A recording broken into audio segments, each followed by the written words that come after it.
समोदणीति मंडलस्योपरि पुष्पांजलि छिपेत। चलिए अर्घावली प्रारंभ। ओम ह्रीं फागुन कृष्ण एकादश्याम ऋषभदेव केवल ज्ञान कल्याणकाय अर्घ्यम निरूपामिति। ओम ह्रीं पौष शुक्ल एकादश्याम अजितनाथ केवल ज्ञान कल्याणकाय अर्घ्यम निरूपामिति। भक्ति करनी। चलिए पुष्पांजलि कीजिए। इति मंडलस्योपरि पुष्पांजलि छिपेत। हाँ, प्रथम अर्घ। ओम ह्रीं फागुन कृष्ण एकादश्याम ऋषभदेव केवल ज्ञान कल्याणकाय अर्घ्यम निरूपामिति। ओम ह्रीं पौष शुक्ल एकादश्याम अजितनाथ केवल ज्ञान कल्याणकाय अर्घ्यम निरूपामिति। ओम ह्रीं कार्तिक कृष्ण चतुर्थ्याम संभवनाथ केवल ज्ञान कल्याणकाय अर्घ्यम निरूपामिति। ओम ह्रीं पौष शुक्ल चतुर्दश्याम अभिनंदन जिन केवल ज्ञान कल्याणकाय अर्घ्यम निरूपामिति। ओम ह्रीं चैत शुक्ला एकादश्याम सुमतिनाथ केवल ज्ञान कल्याणकाय अर्घ्यम निरूपामिति। ओम ह्रीं चैत्र शुक्ल पूर्णिमायाम पद्म प्रभु जिन केवल ज्ञान कल्याणकाय अर्घ्यम निरूपामिति। ओम ह्रीं फागुन कृष्ण षष्ठम्याम सुपार्शनाथ केवल ज्ञान कल्याणकाय अर्घ्यम निरूपामिति। ओम ह्रीं फाल्गुन कृष्ण सप्तम्याम चंद्र प्रभु जिन केवल ज्ञान कल्याणकाय अर्घ्यम निरूपामिति। ओम ह्रीं कार्तिक शुक्ला द्वितीयायाम पुष्पदंतनाथ केवल ज्ञान कल्याणकाय अर्घ्यम निरूपामिति। ओम ह्रीं पौष कृष्ण चतुर्दश्याम शीतलनाथ जिन केवल ज्ञान कल्याणकाय अर्घ्यम निरूपामिति। ओम ह्रीं माघ कृष्ण अमावस्यायाम श्रेयांसनाथ केवल ज्ञान कल्याणकाय अर्घ्यम निरूपामिति। ओम ह्रीं माघ शुक्ल द्वितीयायाम वासुपूज्य जिन केवल ज्ञान कल्याणकाय अर्घ्यम निरूपामिति। स्वाहा। ओम ह्रीं माघ शुक्ला षष्ठम्याम विमलनाथ केवल ज्ञान कल्याणकाय अर्घ्यम निरूपामिति।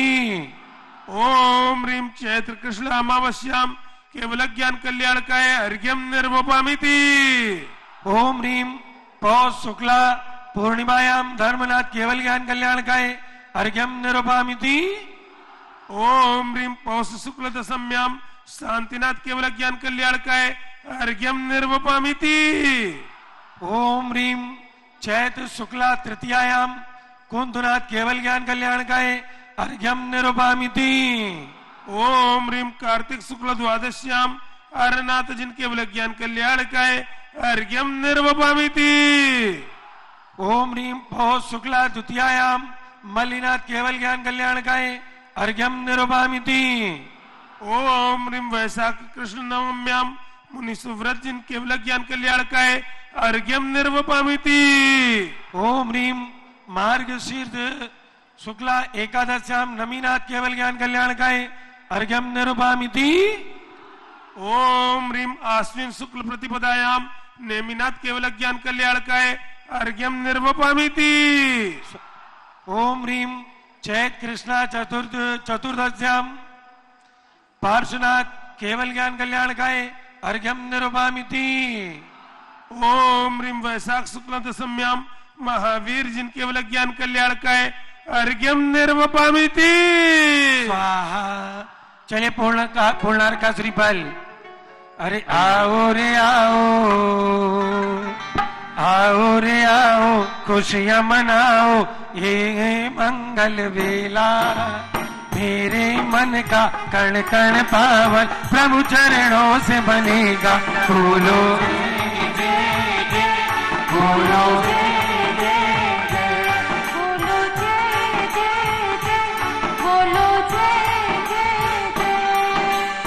आओ रे आओ, खुशियां मनाओ ये मंगल वेला।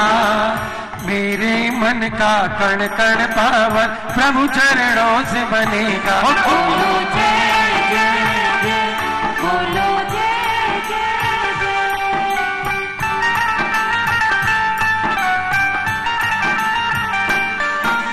केवल ज्ञानी के श्री विहार उपदेश किया स्वयं देव घटे। बिन इच्छा प्रभु की ध्वनि कीर्ति भव्यों का हो पुण्य जबे गुरु प्रसाद के बाला नहीं अति विनय बिलाहारी भक्ति भाव से एक भोग केवल ज्ञान कल्याण देवे। चलिए बोलणार ओम ह्रीम चतुर्विंशति तीर्थंकर केवल ज्ञान कल्याण के भ्या पूर्णार्घ्यम महार्घ्यम सर्वपामिति शांताय शांतिधारा दिव्य परिपुष्पांजलिम चिपेत। मंत्र जाप ओम ह्रीम केवल ज्ञान कल्याणक सहित चतुर्विंशति तीर्थंकरेभ्यो नमः। ओम ह्रीम केवल ज्ञान कल्याणक सहित चतुर्विंशति तीर्थंकरेभ्यो नमः। ओम ह्रीम केवल ज्ञान कल्याणक सहित चतुर्विंशति तीर्थंकरेभ्यो नमः। चलिए जयमाला। आई बार बने अति अद्भुत लक्ष्मी धरे समोशरण प्रभु आप तुम धुनि सुन भगवंते हरि सकल संसार जय जय प्रभु बन पति पावे अंतर का अनुपम गुण में है जो दर्श ज्ञान सुख वीर रूप आनंद चतुष्टय निधिमय है वाहन का प्रभु समविसर जिसमें असंख्य रचना वाली जब गणधर भी वर्णन करते थक जाते मन पर ये ज्ञानी यह समविसर की भूमि इतिहास पर पृथ्वी तक से द्वादश योजन उत्कृष्ट कहे युग योजन हो घटते क्रम से यह भूमि कमल आकार कहे जो इंद्र मणि निर्मित है रक्त कोटि इस मत सहे जो कमल कर्ण का सदृश है पंकज कीर्तन समरम भूमि जो अनुपम शोभा धारी है इस समोशरण का मान भाव दर्पण तल समरुचि धारे है सब 20,000 हाथ ऊंचा ये सब विचरण अति शोभे है एक एक हाथ ऊंची सीढ़ी सब 20,000 तो है पंगु अंते रोगी बालक ओ बुद्धि सभी जन चढ़ जाते अंतर मोहोत के भीतर ही यह अतिशय जिन्हें आगम गात इसमें शुभ चार दिशाओं में अति विस्तृत महावीतियां है बीती में मानस संस्कृत है जिनकी कल धोत पीठिका है एक योजन से कुछ अधिक बारे योजन में दिखती है इनमें से 2,000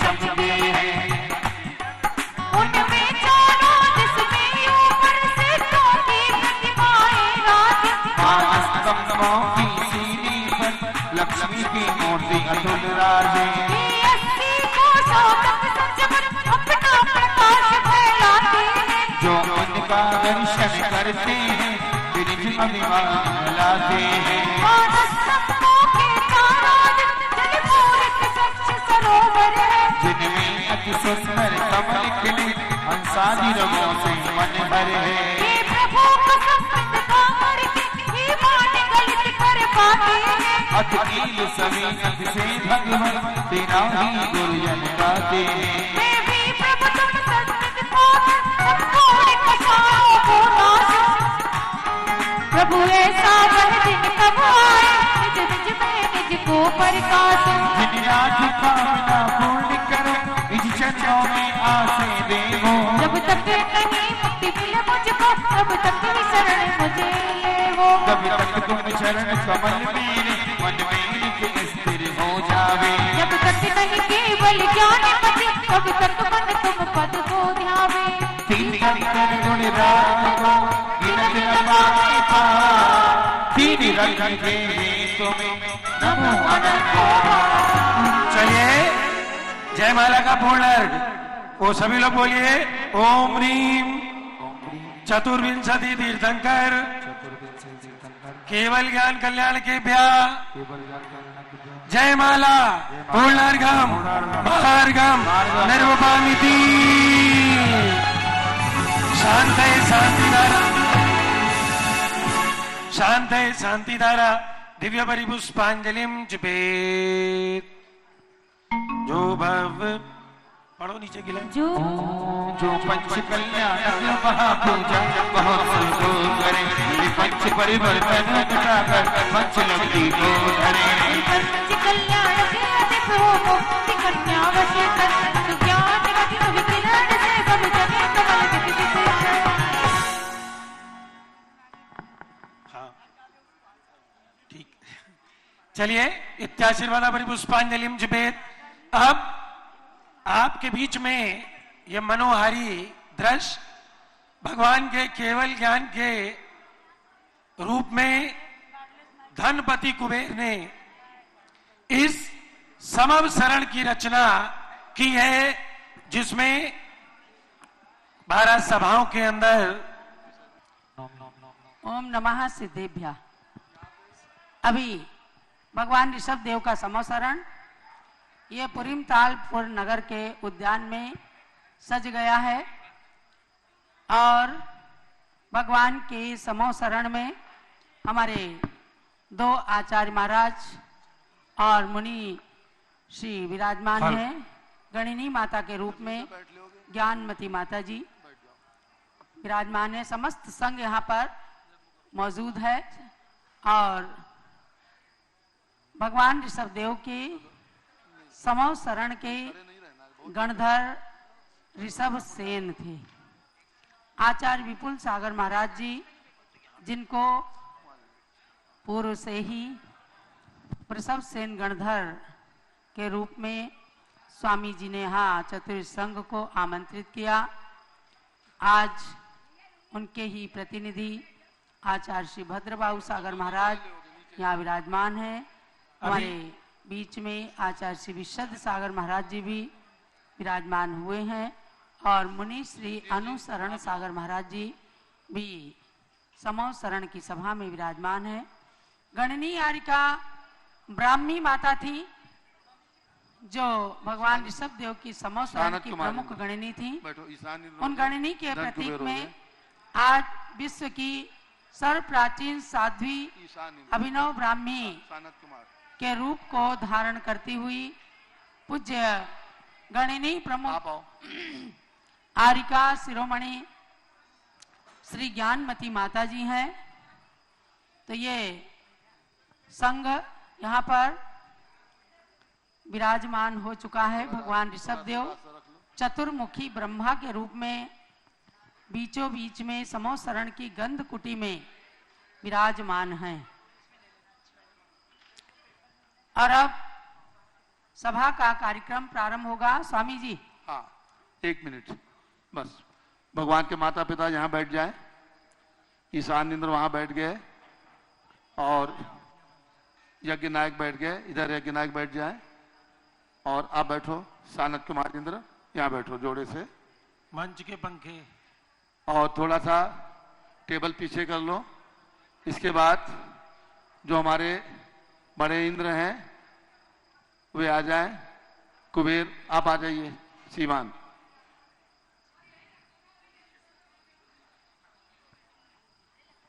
जितेंद्र जी छाबड़ा आप आ जाइए। आनंद जी आप आ जाओ, पीछे आ जाओ। यहाँ पर धन कुबेर समवसरण की रचना करता है। धन कुबेर बने दिल्ली से जी जैन हमारे सिवान वाले, हमारे ईशान इंद्र श्री मुख्य श्रोता इधर आ जाए। मुख्य श्रोता वहां पर पहुंच जाए। खंडवा वाले और माता पिता डोटिया जी, श्री अनिल जी, आइए। अनीता जी, बैठ जाओ आप भरत जोड़े चक्रवर्ती से। के रूप में जोड़े से जाओ। सम्यक जैन आप यहाँ बैठ जाओ। लखनऊ भरत चक्रवर्ती को कहाँ बिठा रहे हैं? वहां पर प्रमुख श्रोता के रूप में। अब और डोटिया जी आप आ जाइए। स्वामी जी स्वयं आज के समवसरण के प्रमुख और श्रोता के रूप में है। विजय जी आप भी आ जाओ। कहाँ सम्यक कहाँ गए? विनोद जी आप आ जाओ। सम्यक जैन को कहाँ बैठना है स्वामी जी? सम्यक जैन, सम्यक जैन वो भरत चक्रवर्ती को कहाँ बैठना है? हाँ यहाँ पर बैठो। इधर भगवान ऋषभ देव को केवल बैठ ज्ञान जाओ, पहले बैठ जाओ, उसके बाद हो गया है। कल रात्रि तक हाँ, केवल ज्ञान कल्याणक की संपूर्ण क्रियाएं संपन्न हो चुकी थी। और कौन से इंद्र बचे हमारे? मदन जी आप आओ। तो केवल ज्ञान। जिंदात जी आ जाइए, आ जाओ आ जाओ। जब लो ऋषभ देव भगवान की, भगवान के केवल ज्ञान कल्याण की उद्घोषणा जिंदात पूज्य जी आ माता जाएं के और श्री राहुल मुख जी से आ जाएं। हो रही है भगवान की समूह राहुल शरण जी की आप आ जाओ। उद्घोषणा। हाँ,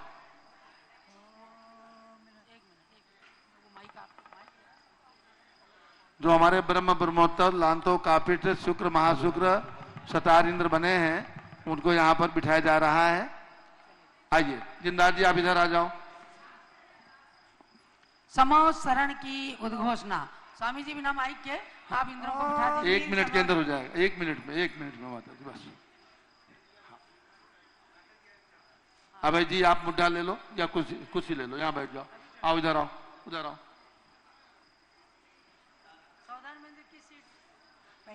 यहाँ बैठ जाएंगे।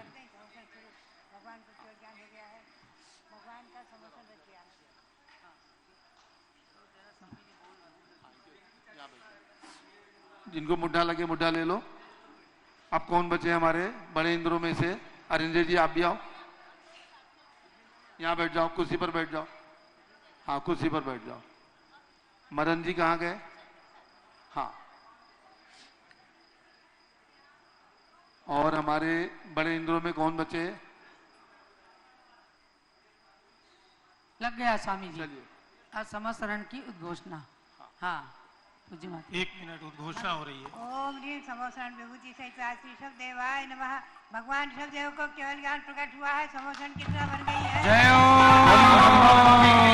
केवल ज्ञान महोत्सव की जय हो, जय हो, जय हो, जय हो। आत्मा परमात्मा भगवान बन गया। आदि प्रभु को केवल ज्ञान हो गया। आत्मा परमात्मा भगवान हो गया। सदैव प्रभु को केवल ज्ञान हो गया। आत्मा परमात्मा भगवान हो गया। सदैव प्रभु को केवल ज्ञान हो गया। आत्मा परमात्मा भगवान हो गया। पुरी में ताले पुरी के उद्यान में प्रभु को केवल ज्ञान हुआ है। ज्ञान हुआ है, ज्ञान हुआ है। फाल्गुन कृष्ण एकादशी तिथि को प्रभु को केवल ज्ञान हुआ है। ज्ञान हुआ है। शरण रचना का निर्माण हो गया। सुनील सर आप मिनट वाले आ जाएं। सुनील सर आप मिनट वाले। मनोज जी आत्मा परमात्मा भगवान हो गया। आत्मा प्रभु को केवल ज्ञान हो गया। आत्मा परमात्मा भगवान हो गया।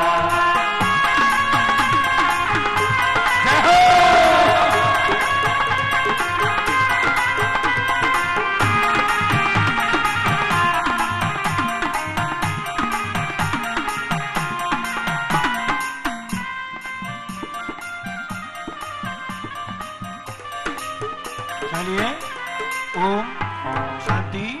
भगवान का समूह शरण सजा हुआ है। मनोहारी दृश्य पारस चैनल के माध्यम से संपूर्ण देश विदेश में लोग देख रहे हैं। अर्घ चढ़ा करके सूची निर्मल नीरम गंध सुअक्षत पुष्प चरूले मनहर श्री आदिनाथ जी के चरण कमल पर बल बल जाओ मन बचकान हो करुणानिधि भव दुख में जाते में पूजो प्रभु। ओम ह्रीं श्री ऋषभ देव जिनेन्द्राय अनर्पत प्राप्ते अर्घ्यम निरूपयामि। ओम ह्रीं श्री अजितना जी, अभिनंदना जी, सुमतना जी, आनंदना जी, जिनेन्द्राय अनर्पत प्राप्ते अर्घ्यम निरूपयामि। चारित्र चक्रवर्ती आचार्य शांति सागर जी महाराज के लिए ओम ह्रीं। अनिल जी को दो, अनिल जी चलाइए। चलिए हमारे भगवान के माता पिता और संगपति परिवार ओम ह्रीं श्री चारित्र चक्रवर्ती आचार्य शांति सागर जी महाराज के चरणारविंद में अर्घ्यम निरूपयामि। आचार्य श्री विपुल सागर जी के लिए यज्ञ नायक आ जाओ। नीतीश कुमार जी आप चढ़ाओ। नीतीश जी को दो। हाँ आप चढ़ाइए पहले। सानत कुमार इंद्र को दो। अनामिका रुको, आप भी चढ़ाओ। अनामिका रुको। यज्ञ नायक हाँ नीतीश जी आप चढ़ाइए।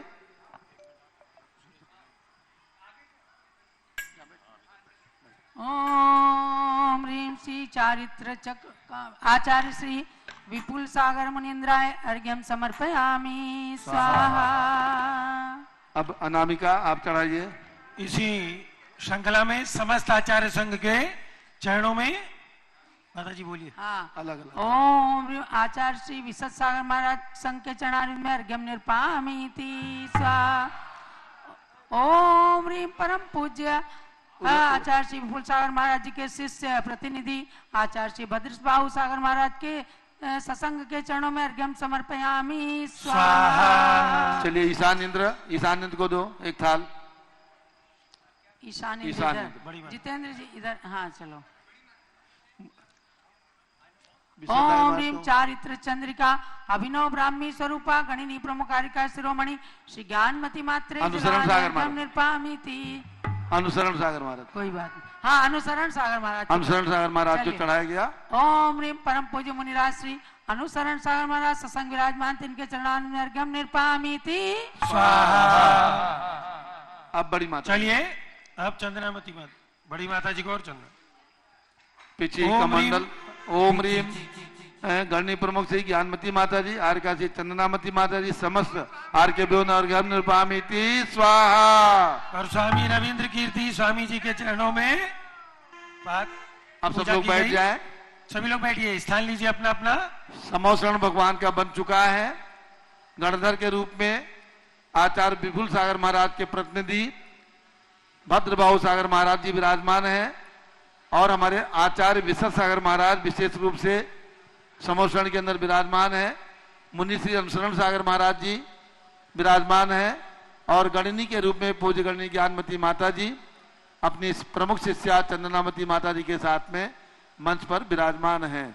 और हमारे प्रमुख श्रोता श्री जितेंद्र जी सौसपना लोहाड़िया खंडवा, जिन्होंने कल बोली ली थी, वे यहाँ समोसरण में विराजमान हैं। सभी हमारे प्रमुख इंद्र यज्ञ नायक यहाँ पर भगवान के माता पिता सब विराजमान हो चुके हैं और पूरा मंडप यहाँ पर समोसरण को देखने के लिए और समोसरण में दिव्य ध्वनि का पान करने के लिए यहाँ पर सब लोग बैठ चुके हैं। अब कोई खड़े न रहे, सामने सब लोग बैठ जाएं। स्वयं सेवक ध्यान दें, सभी को बहुत ही अनुशासन के साथ सबको बिठा दें। चलिए। पूज्य भद्रबाहु सागर महाराज जो आचार्य विपुल सागर महाराज के प्रतिनिधि के रूप में यहाँ गणधर के रूप में विराजमान हुए हैं, उनकी दिव्य ध्वनि।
हे भगवात्माओं,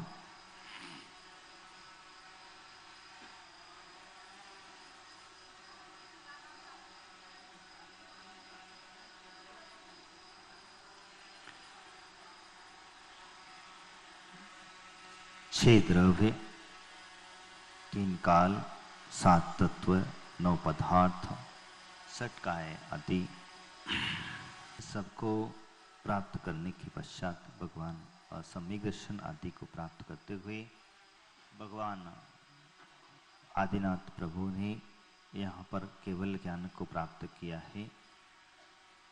यही बहुत बड़ा दृश्य है। आप देखें, हम लोग कहते हैं, अभी माता जी सुबह बता रही थी कि जब भगवान को केवल ज्ञान प्राप्त हुआ। एक साथ भरत चक्रवर्ती को 3 सूचनाएं प्राप्त हुई। 3 सूचनाएं 3 व्यक्ति देते हैं। पहली सूचना भगवान को केवल ज्ञान प्राप्त हुआ, दूसरी पुत्र प्राप्ति की सूचना और तीसरी चक्र रत्न की प्राप्ति।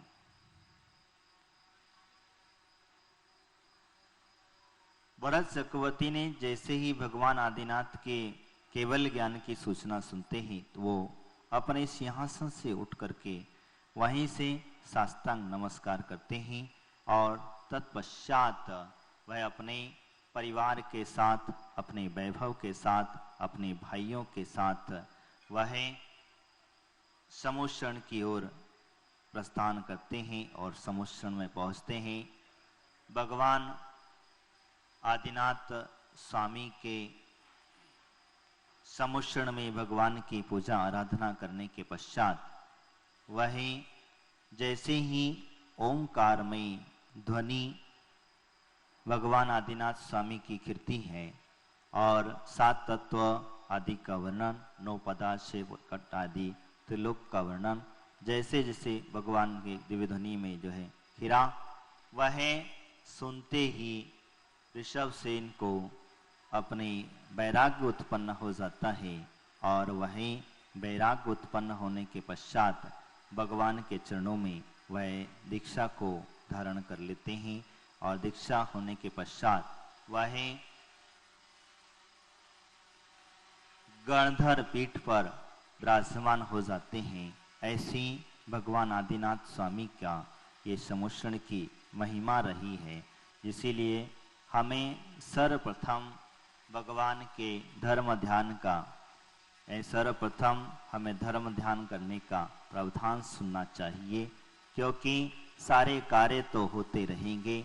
पुत्र का मुख बाद में भी देखा जा सकता था और चक्र रत्न की पूजा आदि जो है वह बाद में भी हो जाएगी। इसीलिए उन्होंने सर्वप्रथम भगवान जिनेंद्र की समुद्र में भगवान की पूजा करने का प्रावधान को चुना।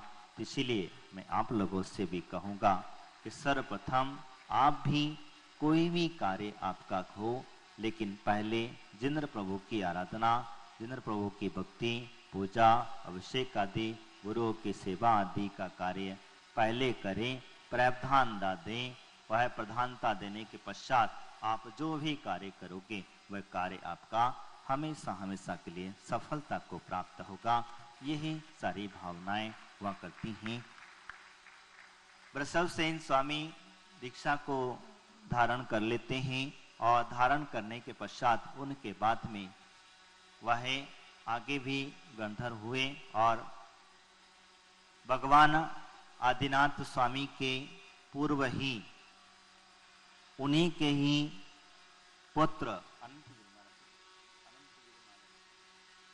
अनंत वीर्य नाम के जो मुनिराज थी वह मोक्ष को प्राप्त हो गए।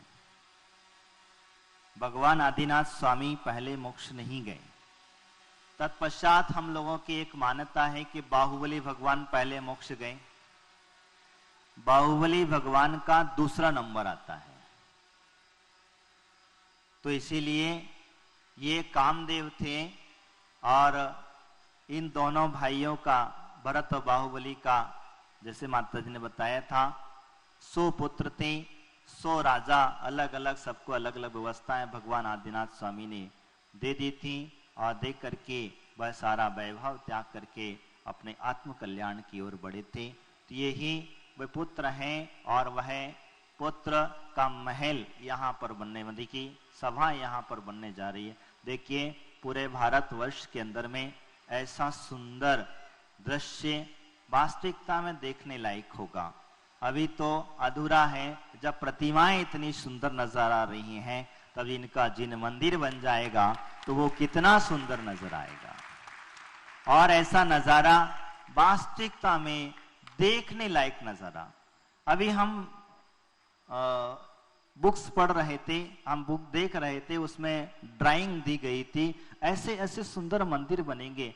वास्तविकता सोचने लायक है। आज हमारे जिन धर्म के संरक्षण करने की आवश्यकता है, जिन धर्म के साथ साथ में हमारे तीर्थों की सुरक्षा करने की आवश्यकता है, और जहां पर भगवान जिंद्र के कल्याणक हुए हैं उन भूमियों को सुरक्षित करने की आवश्यकता है। क्योंकि अगर हम आज नहीं जागे तो फिर कल हमारे साथ में वही होगा कि हम बड़े बड़े मंदिर बनाना तो चाहेंगे लेकिन बना नहीं पाएंगे। आने वाले समय की किसी ने देखा नहीं, लेकिन हमारी पूज्य माता जी ने बड़ी प्रेरणा, बड़े उत्साह के साथ उन्होंने भावना भाती हैं। उन्हें पता नहीं क्या एक दिव्य शक्ति कहो, मैं वास्तविकता में माता जी सिर्फ अपने मन में कल्पना करती हैं। उन्हें दिख जाता है वहां ऐसा ऐसा होना है, इस तरीके से बनना है, ये सब कुछ दिख जाता है उनको, उनके ध्यान में सब झलक जाता है। ये ऐसा ही नहीं है जिन्होंने चारित्र चक्रवर्ती शांति सागर महाराज का आशीर्वाद लिया हो, जिन्होंने चारित्र चक्रवर्ती शांति सागर महाराज जी का आशीर्वाद लिया हो, जिनके ऊपर आचार्य देशभूषण महाराज जी का आशीर्वाद हो, जिनके ऊपर आचार्य भगवान वीर सागर जी महाराज जी का दीक्षित आशीर्वाद हो, ऐसे शांति सागर महाराज जी की परंपरा के आचार्य रहा है। माता जी ने एक संस्मरण हमें बताया था, एक छोटी सी बात मैं आपको कहूंगा। माता जी जब वीर सागर जी महाराज जी के पास में पहुंची तो स्वाध्याय हमारे संघ में हमेशा चलता रहा है। तो अब माता जी छोटी थी तो कुछ स्वाध्याय चल रहा था, कुछ सूत्र ग्रंथ चल रहे थे, तो चलते चलते किसी ने कुछ आया नहीं तो माता जी से किसी ने कह दिया कि माता जी आप पढ़िए। तो माता जी ने जब उसका सुंदर व्याख्यान किया, इतना सुंदर व्याख्यान किया, और व्याख्यान करने के पश्चात जब पूरे संघ ने कहा, आचार्य वीर सागर जी महाराज से कहा कि भगवान हमें माता जी से कुछ सूत्र ग्रंथ पढ़ना है, आचार्य शिव सागर महाराज। और ऐसा नहीं है कि कमरा बंद कर लिया, सब अलग बैठे हैं, एक हरि का एक मुनि महाराज बैठे हैं या कोई दीदी आके बैठी है, नहीं। क्योंकि संघ का अनुशासन रहा सामूहिक रूप से रहना, सामूहिक रूप से पढ़ना। स्वाध्याय होता था, आचार्य महाराज ऊंचे बैठ जाते थे, बाकी का पूरा संघ बैठ जाता था, माता जी स्वाध्याय कराती थी। माता जी हमेशा कहती हम स्वाध्याय कर रहे हैं, हम किसी को पढ़ा नहीं रहे, हम क्या पढ़ाएंगे। तो वास्तविकता में ऐसी दिव्य शक्ति माता जी ने जो प्रेरणा दी है, जो भावना भाई है कि अयोध्या तीर्थ का विकास हो, अयोध्या की उन्नति हो, जिन मंदिरों का उद्धार हो, क्योंकि जिन मंदिरों के उद्धार से ही आप लोगों की उन्नति है, ये बात विशेष करके समझ लेना। तो इसीलिए हमारे स्वामी जी रविंद्र कीर्ति जी ने बड़ी मेहनत के साथ में इतना सुंदर पंचकरण, भव्य पंचकरण कराया। सोचिए, आप सोच विचार कीजिए, कल्पनीय घटना है, क्योंकि 720 मुनि तीर्थंकरों की रत्न की प्रतिमाएं, भरत आदि 101 पुत्रों का महल, ये सारे अभी त्रिलोक तीर्थ त्रिलोक प्रकार का जो है वो यहाँ पर वो बनेगा। यानी अनेक अनेक प्रकार के वह यहाँ पर विकास का कार्य होगा। तो इसीलिए इस स्वामी जी के सहयोग के लिए आप लोगों को भी आगे आना होगा, तन मन धन से। अकेले स्वामी जी बेचारे क्या करेंगे, आप लोग सब साथ में हैं। तो इनकी जो टीम है, इनके जो साथी हैं, इनकी जो कमेटी है, बहुत बहुत साधुवाद और आशीर्वाद के पात्र हैं। क्योंकि ऐसे ही कार्य हम तो शुरू से कहते हैं ये हमारे संघ के हैं, और संघ के रहने के पश्चात हमारे माता जी के सेनापति हैं। कौन है? माता जी के सेनापति हैं। कभी भी ध्यान रखना, राजा सिर्फ आदेश देता है। क्या करता है? आदेश देता है, और सेनापति सब काम कर देता है। तो ऐसे स्वामी जी भी हमारे यहाँ पर, और हमारी पूज्य हमारी छोटी माता जी, ये तो बहुत कहिए मत, बिल्कुल हमारी माता जी को जैसे माता जी ने इशारा किया तुरंत समझ जाती हैं। मैं तो कहूंगा शायद हमें लगता है कि गणिक प्रमुख ज्ञानमती माता जी की गणधर परमेष्ठी के रूप में तो यही विराजमान होने वाली है। तो वास्तविकता में ये व्यवस्थाएं यहाँ पर चल रही हैं। आप लोगों से इतना ही कहना चाहूंगा, समय का अभाव होने के नाते जो लोग अभी नहीं आए हैं, जिन लोगों ने अयोध्या क्षेत्र नहीं देखा है, जिन लोगों ने भगवान अयोध्या शाश्वत भूमि के दर्शन नहीं किए हैं, उन लोगों को लेकर के आए, अपने इष्ट मित्रों को लेकर के आए, इस तीर्थ के विकास में सहयोग करें और ज्यादा से ज्यादा हम लोग यहाँ पर आएंगे तो हमारी जो जन्मभूमि है, शाश्वत जन्मभूमि है, वह यहाँ पर बड़े आनंद के साथ में कह सकेंगे कि हाँ, ये जिन मंदिर है, जिनेंद्र की भक्ति करने वाले भक्त यहाँ पर आए, ये बड़े चमत्कारिक भगवान है। हमारी माता जी हमेशा कहती है और हमने भी ये देखा कि वास्तविकता में यहाँ पर बड़ा अतिशय है। यहाँ पर कोई ना कोई ऐसी दिव्य शक्ति है, जो दिव्य शक्ति इतनी दूर से आप लोगों को खींच करके लेकर के आ जाती है। दूर दूर से देश विदेशों से भी, बाहर रहने वाले लोगों को भी अपने आप खींच करके चली आती है और कहती है, अरे भगवान आदिनाथ प्रभु के दर्शन करो, जहां पर भगवान के कल जन्म हुआ है, जहां पर भगवान का गर्भ हुआ है, उनके शाश्वत भूमि के दर्शन करो। इन्हीं भावना के साथ ओम नमः सिद्धिभ्यः। अब आचार्य श्री विशद सागर जी महाराज।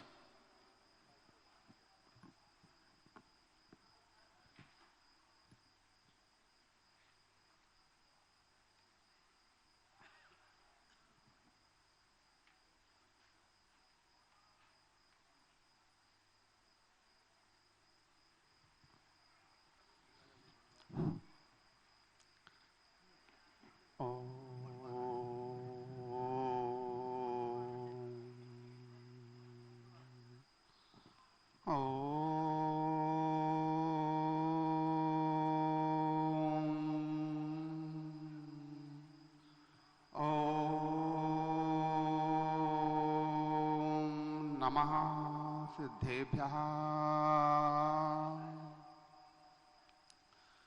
भावों की पगडंडी पर सरपट दौड़ा करता मन, भावों ही भावों में भव के बंध बांधता रहता मन।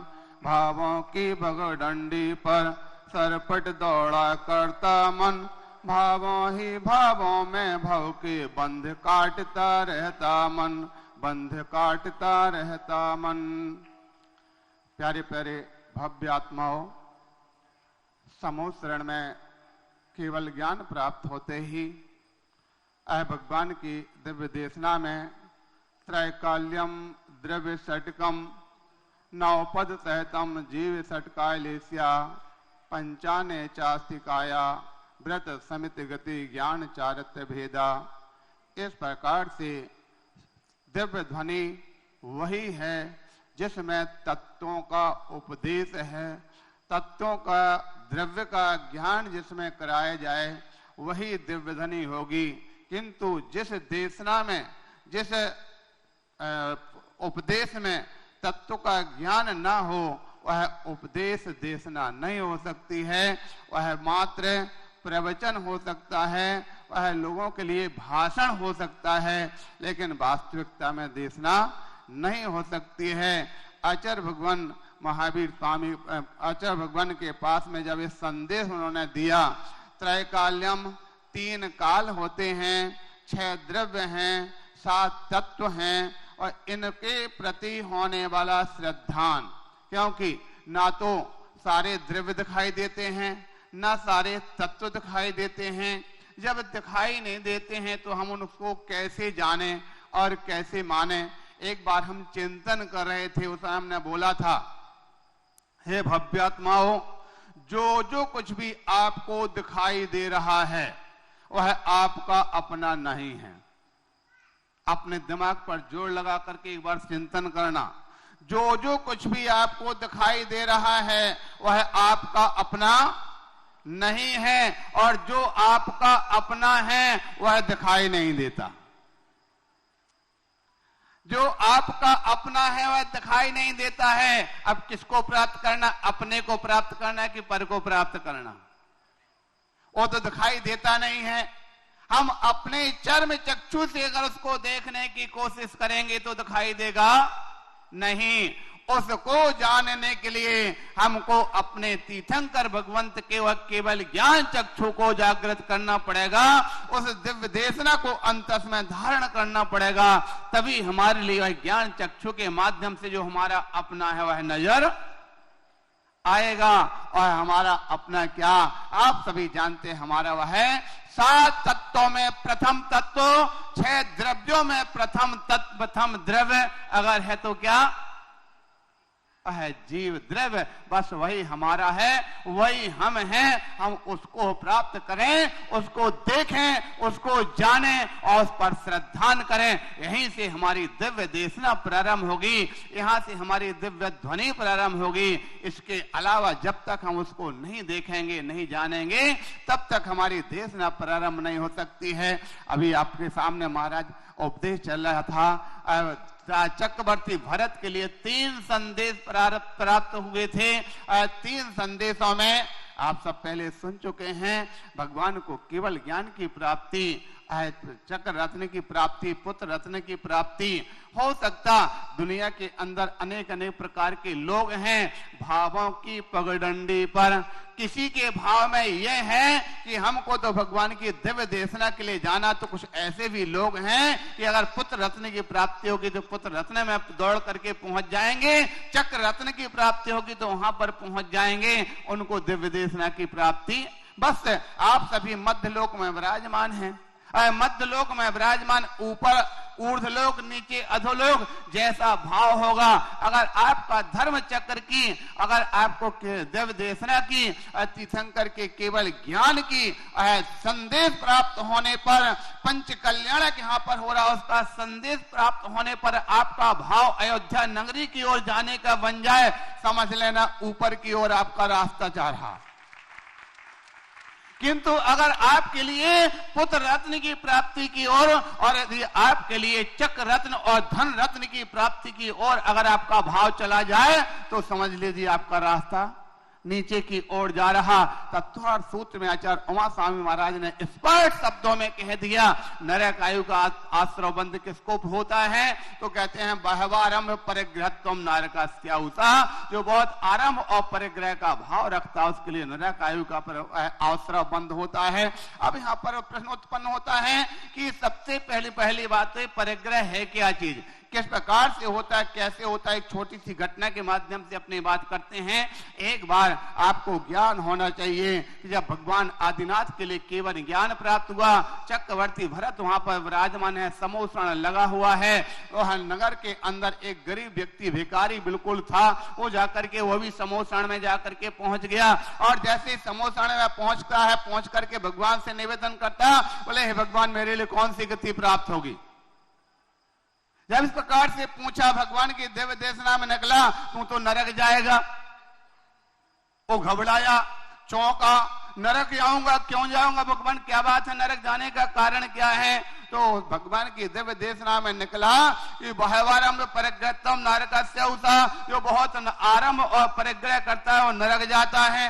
अब उसके लिए विश्वास हटने लगा, बोले मेरे पास तो कुछ है ही नहीं और मैं नरक जाने की बात करते हैं। अच्छा भगवान बताइए, आपके पुत्र जो चक्रवर्ती भरत महाराज हैं वो कहां जाएंगे, बोले ओ मोक्ष जाएंगे।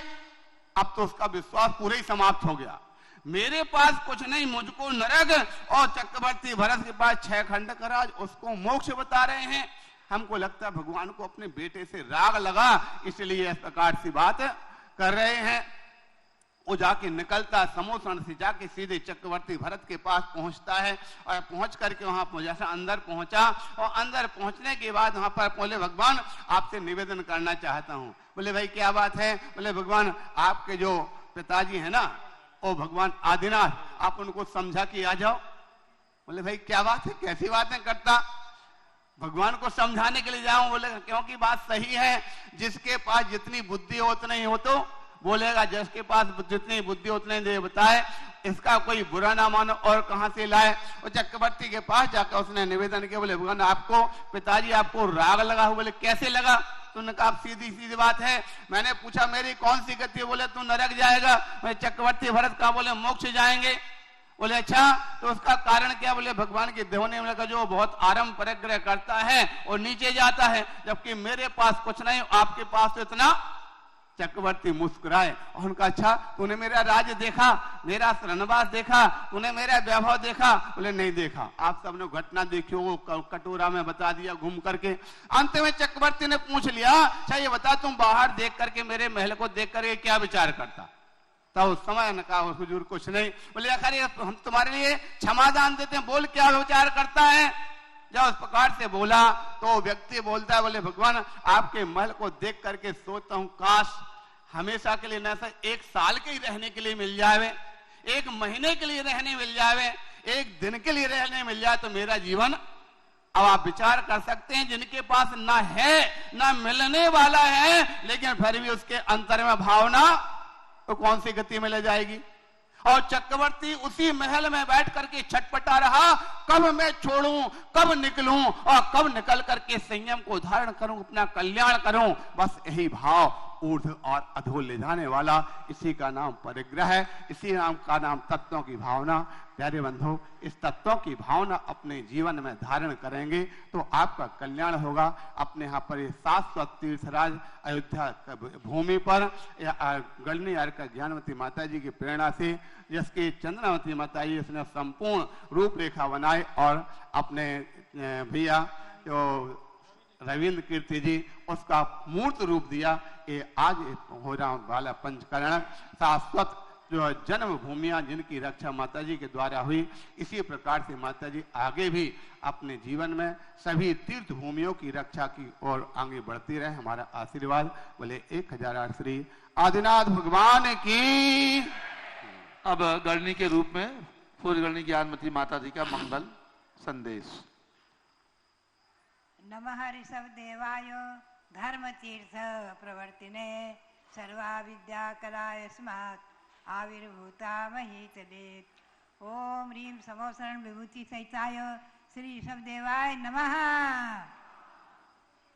भव्यात्मा भगवान ऋषभ देव को जब दिव्य केवल ज्ञान हुआ है, आकाश में अधर पहुंच गए और एक अर्ध निमिष मात्र में, 1 सेकंड मात्र में सौधर इंद्र की आज्ञा से कुबेर ने आकाश में दिव्य समोसरण की रचना कर दी। वो 96 मील का समोसरण, मतलब लगभग 125 किलोमीटर का समोसरण आकाश में अधर, उसमें 8 भूमियां, मानस स्तंभ, आदि वैभव और भगवान चतुरंगुल अधर कमलासन विराजमान, उनकी दिव्य ध्वनि कीर्ति है 718 भाषाओं में। दिव्य ध्वनि निरक्षरी होती है, ओंकारमयी होती है। ओंकार ध्वनिसार द्वादशांग वाणी विमल, नमो भक्ति उर्धार ज्ञान करे जड़ता हरे। ओंकारम बिंदु संयुक्तम नित्यम ध्यायन्ति योगिनः कामदम मोक्षदम चैव ओंकाराय नमो नमः। भगवान की दिव्य ध्वनि ओंकार रूप से निरक्षरी कीर्ति है, लेकिन श्रोताओं के कान में पहुंचकर 718 भाषा में परिणत हो जाती है। 718 भाषाओं में, और तिलोपनति में आया है कि सर्व भाषा मई हो जाती है। सभी श्रोतागण अपनी अपनी भाषा में समझ लेते हैं। ऐसी दिव्य ध्वनि भगवान की खिरी सर्वप्रथम प्रयाग में आज वहां समोसरण रखा हुआ है, बना हुआ है दिव्य समोसरण। पुनश्च भगवान के समोसरण का श्री विहार अयोध्या में हुआ है, जिसका दृश्य आपको मध्याह्न काल में दिखाया जाएगा। धर्मचक्र आगे आगे और हमारे रविंद्र कीर्ति जी मध्याह्न में आपको दृश्य दिखाएंगे। अयोध्या में समोसरण आ गया है, यहाँ बना हुआ है। तो भव्यात्माओं, ऐसे अब आप चिंतन करेंगे क्षण भर के लिए कि हम पांडाल में हैं, ऐसा नहीं, साक्षात भगवान ऋषभदेव के समोसरण में बैठे हैं, साक्षात भगवान के समोसरण में बैठे हैं और भगवान की दिव्य ध्वनि के रूप में हम भगवान की दिव्य ध्वनि सुन रहे हैं। भगवान ने दिव्य ध्वनि में बताया 9 पदार्थ 6 द्रव्य आदि का वर्णन किया, और आत्मा भिन्न है, शरीर भिन्न है। आत्मा को हर व्यक्ति, हर प्राणी, हर मनुष्य आत्मा को परमात्मा बना सकता है और परमात्मा बनाने का पुरुषार्थ मनुष्य पर्याय में ही सार्थक होगा। हम और आप भव्य हैं जो समूह शरण में बैठे हुए हैं।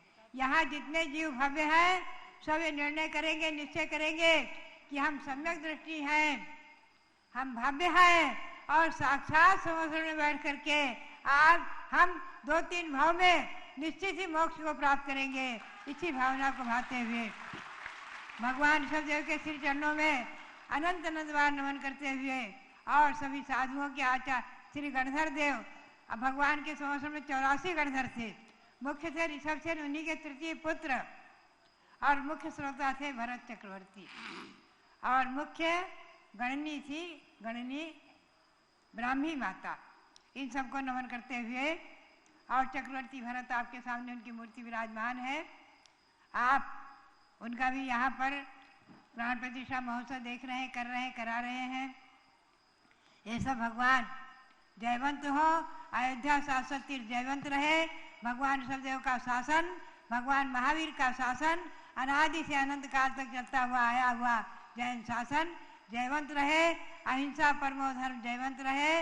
इसी भावना के साथ भगवान के श्री चरणों में अनंत अनंत बार नमन करते हुए, अनंत अनंत बार नमन करते हुए आप सबको बहुत बहुत मंगल आशीर्वाद। जय बोलिए गणनी ज्ञानमती माता जी की, समस्त आचार्य संघ की। हमारे बीच में प्रमुख श्रोता के रूप में सौ सपना जितेंद्र लोहारिया खंडवा बैठे हैं। उनके मन में जो जिज्ञासा है पूछें। ठीक, जिज्ञासा, जो भी जिज्ञासा, लो माइक दो। हाँ,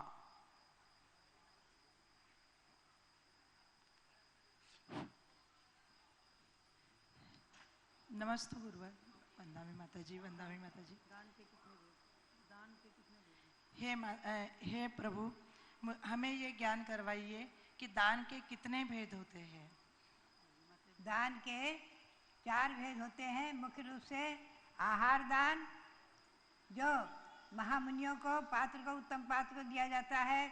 मध्यम पात्र में पहली प्रतिमाधारी से 11वीं प्रतिमाधारी तक, और जघन्य पात्र में सम्यक दृष्टि। यह आहार दान भोग भूमि से लेकर के और परंपरागत मोक्ष को प्राप्त कराने वाला है। और राजा श्रीराम ने भी आहार दान देकर के भगवान के गणधर पद को प्राप्त किया है। औषधि दान दूसरा है, महान स्वस्थता को प्राप्त करा के परम स्वस्थ आत्मा को परमात्मा बनाने वाला। शास्त्र दान, ज्ञान दान, जो आत्मा को केवल ज्ञान प्राप्त कराने वाला है। और अभय दान, सारे जीवों की रक्षा करना। यह अभय दान भी अपनी आत्मा को परमात्मा बनाने वाला है, अपनी आत्मा की जगत से, संसार से रक्षा करने वाला। ऐसे दान के 4 भेद हैं। सम्यक जैन जो भरत चक्रवर्ती बने थे, आज भरत चक्रवर्ती भगवान के समर्षण में आए हैं। उनके मन में भी कुछ जिज्ञासा है, पूछे। वंदनामी माता जी, हम लोग के लिए सर्वोत्तम कर्तव्य क्या है? पूछा, हम लोगों के लिए सर्वोत्तम कर्तव्य क्या है? सर्वोत्तम कर्तव्य श्रावक का है दान और पूजा। हमेशा भगवान को पूजा, भगवान की पूजा करना, देव दर्शन करना और साधुओं को दान देकर अपने धन को, अपने व्यापार को, अपनी चंचला लक्ष्मी को सार्थक करके आंचल बनाना। ये आहार दान आदि दान दे करके और मंदिर आदि का निर्माण, भव्य सौधनवादी पद का प्राप्त करना आदि जैसा भव्य कार्य, ये सब श्रावक के कर्तव्य, आपके कर्तव्य हैं। साधुओं को पैसे का दान नहीं देना चाहिए। माता जी, भगवान इस समय साक्षात विराजमान है समोसण में, तो मैं समझता हूँ सुन भी रहे हैं, तो मैं उनको अपनी बात बताना चाहता हूँ। भगवान को, भगवान सुन रहे हैं। हाँ, क्योंकि उनका शरीर अभी समोसण के अंदर विराजमान है। तो मैं भगवान को बताना चाहता हूँ कि आज इस शाश्वत तीर्थ अयोध्या में इस शताब्दी के अंदर पहली बार 20 प्रांतों से, 142 जिलों से और 262 नगरों से भक्तगण आकर के आपकी आराधना कर रहे हैं। इन सबको जो आराधना कर रहे हैं, इन सबको क्या फल मिलेगा, ये मैं भगवान से पूछना चाहता हूँ। ये निश्चित है कि जो भव्य जीव भव्य भगवान की आराधना कर रहे हैं निश्चित ही स्वर्ग और मोक्ष को प्राप्त करेंगे। पहले तो यहाँ से स्वर्ग परंपरा से मोक्ष निश्चित है, ये निश्चित विश्वास करके ही जाना। माता जी, इन भक्तों ने यहाँ पर रहने के लिए, यात्रियों की सुविधा के लिए कुछ भक्तों ने अपनी ओर से फ्लैट लिखवाया है, कुछ भक्तों ने मंदिर के निर्माण में दान की घोषणा की है और कुछ भक्तों ने इंद्र आदि बन करके राशियां प्रदान की है। तो इसका फल इनको क्या मिलेगा? इसका फल ये है कि जो उत्तम दान देते हैं, जीर्णोद्धार, मंदिर का विकास आदि, मंदिर आदि निर्माण करते हैं, तो आचार्यों ने कहा है कि करोड़ों वर्ष तपस्या करो, उसका फल एक तरफ, और मंदिर निर्माण का पुण्य एक पलड़े में रख दो, भारी हो जाता है, इतना बड़ा पुण्य होता है। भगवान से ये भी मैं पूछना चाहता हूँ, भगवान से पूछ रहा हूँ मैं, क्यों भगवान सुन रहे हैं कि अभी यहाँ पर 262 नगरों से भक्तगण आए हैं। हमारी भावना है कि इस अयोध्या के अंदर जब इन मंदिरों का निर्माण पूर्ण हो जाए, मंदिरों के अंदर वेदी में भगवान पहुँचे, शिखर पर कलशारोहण करें, तो हम भारत के 1008 गांवों के भक्तों को यहाँ पर आमंत्रित करने में सफलता प्राप्त करें। क्या हमको सफलता प्राप्त होगी? इससे अधिक सफलता प्राप्त होगी। आप 100 चाहेंगे और 200 लोग आएंगे, 200 गांव के लोग, 1000 लोग, 1000 गांव से लोग आएंगे और इससे अधिक सफलता आपको प्राप्त होगी। तो अब यहाँ पर 262 नगरों के भक्त आए हैं भारत के विभिन्न प्रांतों से। हमारी भावना है कि जिस प्रकार से आप सब लोग यहाँ पर आए हो, एक एक प्रतिमा आपने भगवान के विराजमान करने का पुण्य अवसर लिया है, इसी प्रकार से एक बार पुण्य अवसर हमें और समाज को दिलाना है। जब यहाँ पर भारत के सभी प्रांत, भारत के सभी जिले और भारत के कम से कम 1008 गांवों के भक्त आकर के यहाँ पर भगवान की आराधना करने का अवसर प्राप्त करेंगे। समझ गए ना? सबकी इच्छा है, बोलो ऋषभदेव भगवान की, ऋषभदेव भगवान की, ऋषभदेव भगवान की, भगवान के ऋषभदेव गणधर की, ब्राह्मी गणनी माता की, ब्राह्मी गणनी माता की, ब्राह्मी गणनी माता की।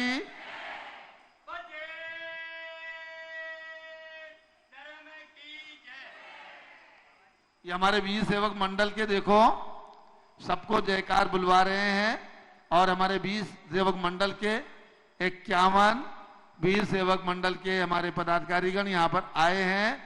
तो इनकी सेवाओं के लिए भगवान इनको आशीर्वाद प्रदान करें। देखो ये सेवा दे रहे हैं ना, जो लोग सब देव भगवान की। अब इस समोसरण के अंदर पूज्य चंदनामती माता जी जो ब्राह्मी माता की लघु और प्रमुख शिष्या हैं, उनसे भी अनुरोध है कि शुभ अवसर पर कुछ अपना संदेश देशवासियों को देंगे। ये सीधा प्रसारण पारस चैनल का 8:40 तक है। तो पूज्य चंदनामती माता जी का संदेश। अहिंसा भूतानां जगति विदितं ब्रह्म परमं न सा तत्रारम्भो स्त्यणुरपि च यत्राश्रमविधौ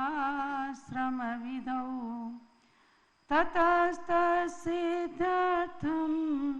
परमकरुणो ग्रन्थमुभयं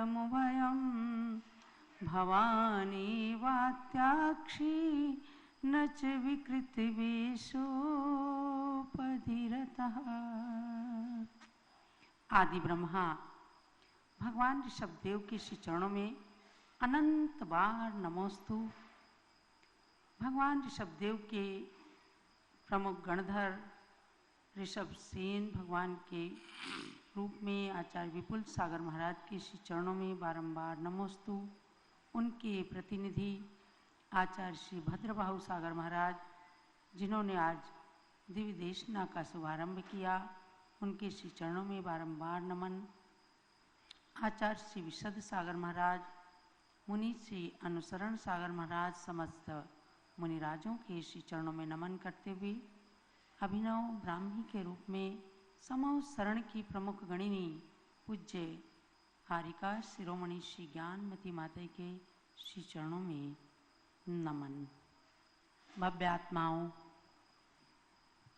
ये वो जैन शासन है जहां शेर और गाय एक घाट पानी पीते हैं, जहां जन्मजात शत्रुता को पशु भी त्याग कर देते हैं।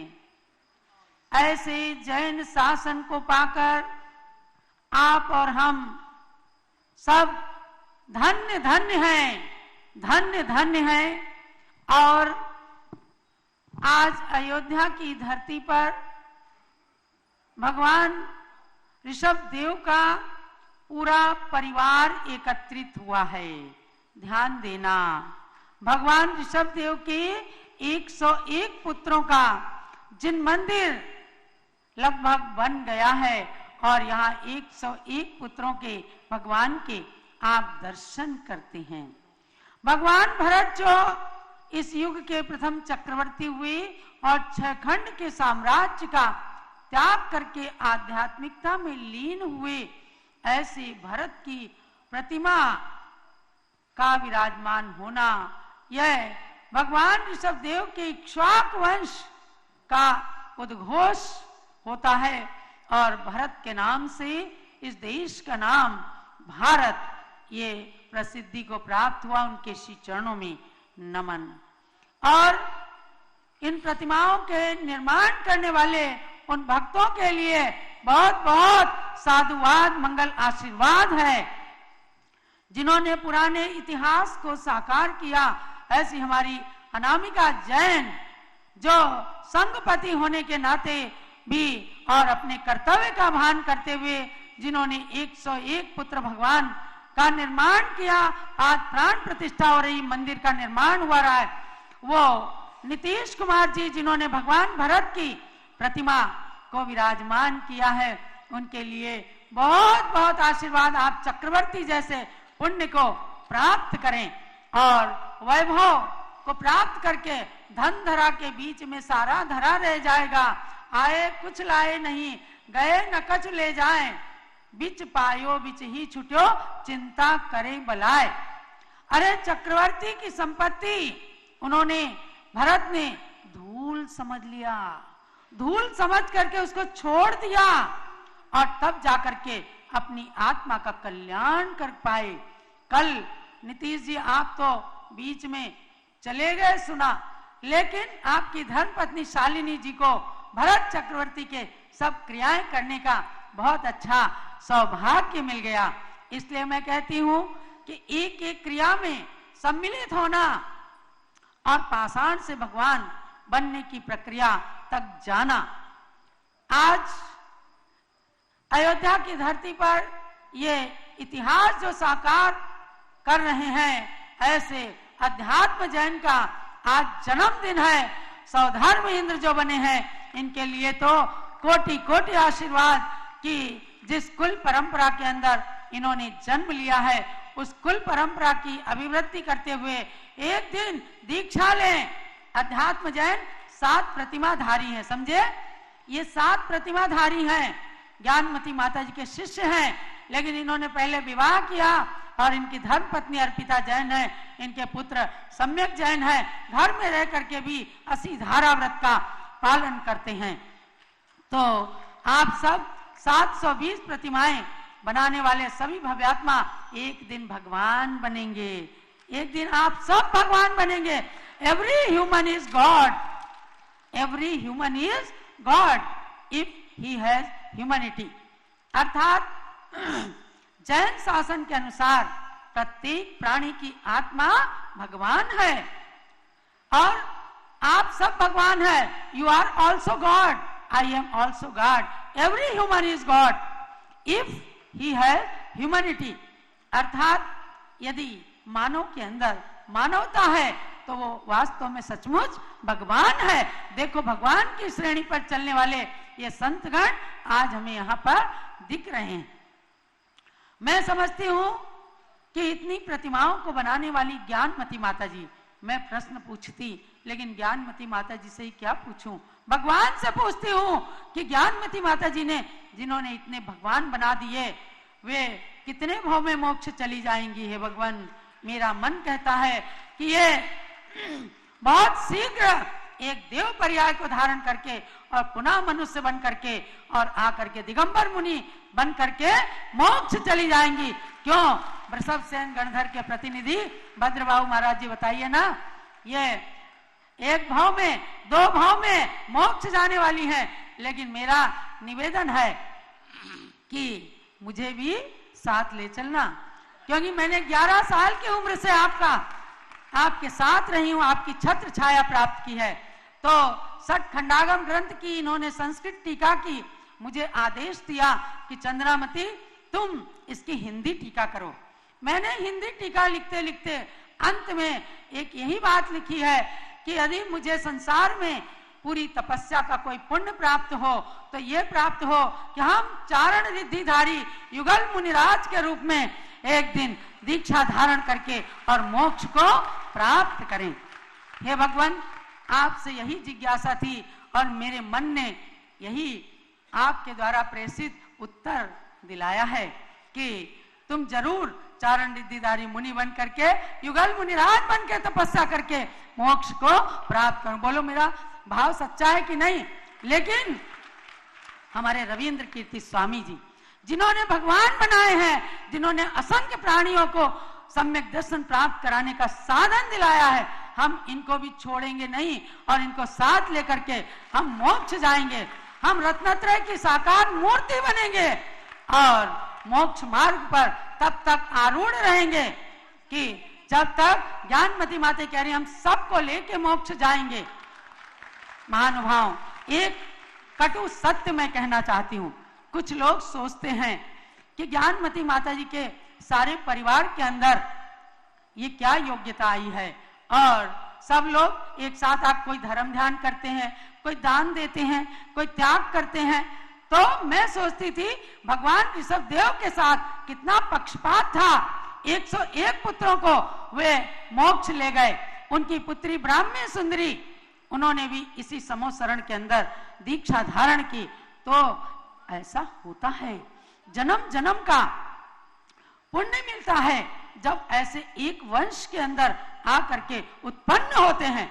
हमारे वंश परंपरा के हैं आचार्य विपुल सागर महाराज, हमारी वंश परंपरा के हैं आचार्य शांति सागर परंपरा के हमारे आचार्य विशद सागर जी, आचार्य भद्रबाहु महाराज, मुनि अनुसरण सागर महाराज, और दिल्ली राजधानी के अंदर विराजमान है सप्तम पट्टाचार्य अनेकांत सागर महाराज जी, जो पूरे आचार्य शांति सागर महाराज इस 20वीं सदी के जो प्रथमाचार्य हुए हैं, और हमारे आचार्य महावीर कीर्ति महाराज जिनके साथ में ज्ञानमती माता जी भी आचार्य वीर सागर महाराज के साथ में रही हुई हैं। हम गौरव करते हैं कि इस महान परंपरा के अंदर इक्ष्वाकु वंश की परंपरा में शांति सागर महाराज की बगिया के हम सब फल पुष्प पत्र हैं। तो 262 गांवों से आए हुए ये सब भक्त हमारे परिवार के हैं, समझ गए? हम सब इक्ष्वाकु वंशी हैं। बोलो, हम सब इक्ष्वाकु वंशी हैं। हम भगवान ऋषभ देव के वंशज हैं, हम भगवान राम के वंशज हैं, और हम आचार्य शांति सागर आचार्य महावीर कीर्ति महाराज की अनुयायी हैं। तो हमारे रविंद्र कीर्ति स्वामी जी कभी कभी चिंतित हो जाते हैं